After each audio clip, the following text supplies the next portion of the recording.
I am Miles, the storyteller behind Noctavelle Audio, a home for emotional storytelling, soft fantasy, and haunting little dreams told in voice.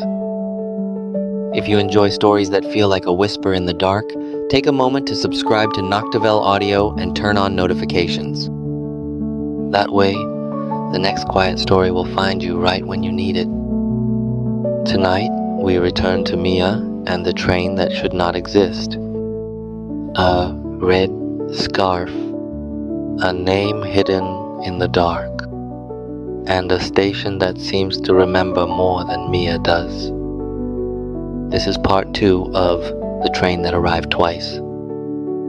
So settle in, dim the lights, and let the rain carry us gently back to the platform.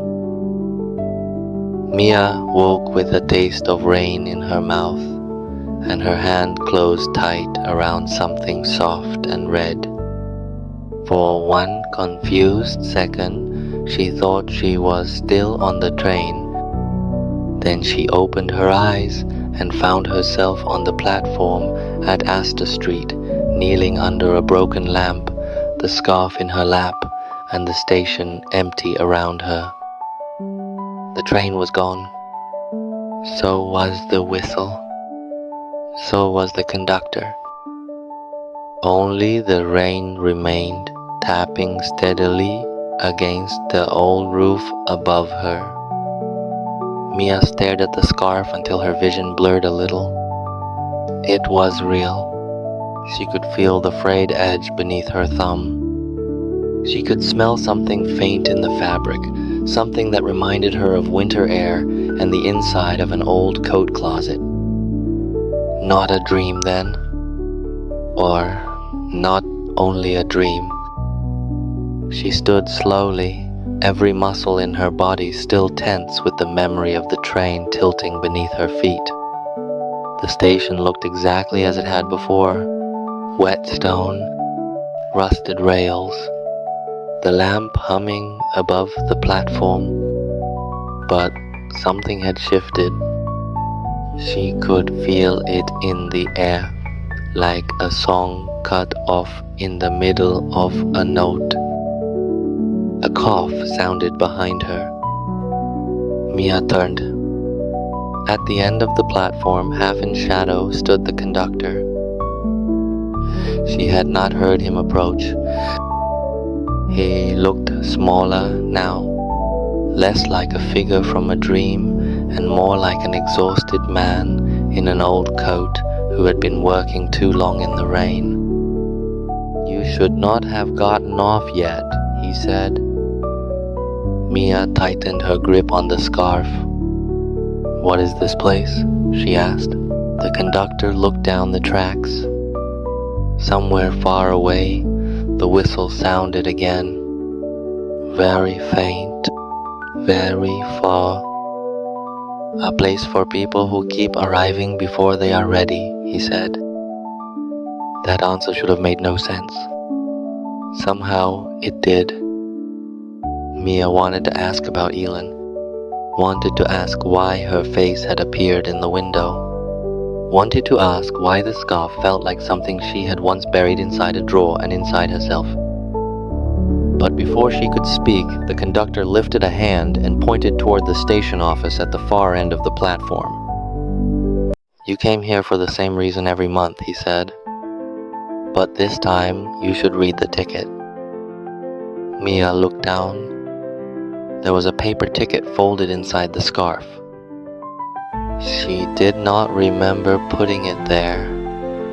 Her fingers felt suddenly cold as she unfolded it. On the front, in faded blue ink, were the words, "Last train to nowhere." And beneath that, in smaller handwriting, a line she recognized at once without knowing why. "Mia, if you are reading this, stay on the platform until I find you." Her breath caught. The handwriting was Elin's.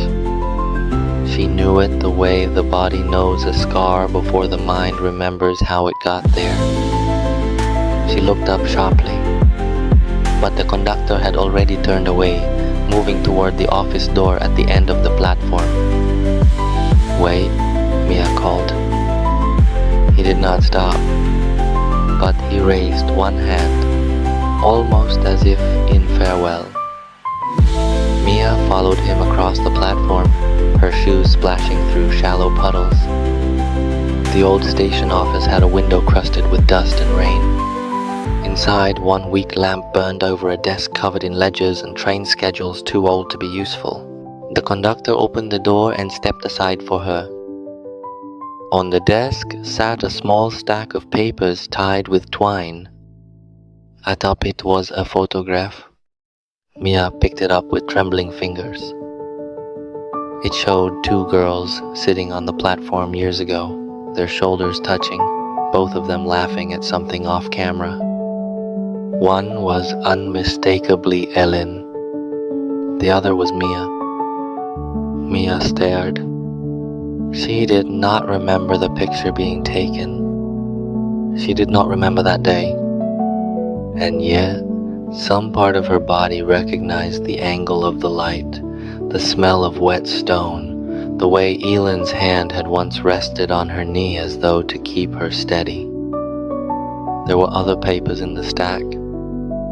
Old incident reports, a rail maintenance log, a yellowed hospital bracelet folded into a pocket of the file. Mia's fingers went numb. She opened the top report. Her eyes moved over the typed lines, first slowly, then with rising dread. The accident at North Crossing. 2 girls on the tracks. One survived. One did not. She read the line again. One survived. One did not. The room seemed to tilt. The lamp above the desk buzzed softly. Mia clutched the desk edge until her knuckles went white. "No," she whispered. The conductor did not speak. He only stood there, watching her with a patience that felt almost kind. Mia looked back at the photograph. Elin's smile, her own face, the platform, the angle of the light. And then memory came not all at once, but in pieces. The whistle, the cold metal fence, Elin grabbing her wrist, the terrible bright flash of headlights somewhere in the dark, the sound of her own scream, and then nothing. Mia staggered back a step. She had not been searching for a lover, not for a ghost, not even for a stranger. She had been searching for the person who had held her hand in the dark and never made it home. Elin had not disappeared. Mia had. The truth landed in her chest with a force so deep she had to bend forward to breathe. The scarf slipped from her hands and fell to the floor. This time, it did not feel magical. It felt like grief preserved in cloth. The conductor bent to pick it up. Mia looked at him, startled by the gentleness of the gesture. "Who are you?" she asked, voice thin and shaking. For the first time since she had seen him, he seemed to hesitate. Then he touched the brim of his cap, almost apologetically. "I watch the platform," he said. "That is all. Some nights I make sure no one is left alone in the rain." Mia stared at him. The words were simple, too simple, yet they rang true in a way that made her throat ache. There had been a real man after all. A guard. A watcher. Someone who had seen her sitting on the platform for months and years, returning to the place where her memory kept breaking and had chosen not to turn her away. Mia let out a shaky breath. The station outside the office window was already dimming. The rails looked less like a path to somewhere else now, and more like an old scar in the earth. She had wanted a miracle. Instead, she had found an answer. And the answer hurt, but it also held her. Mia folded the photograph and tucked it carefully into her coat pocket. Then she picked up the red scarf and wrapped it around her hands. "I need to go back," she said quietly. The conductor nodded once. "I know," he said, "but not to the train." Mia looked at the platform one last time.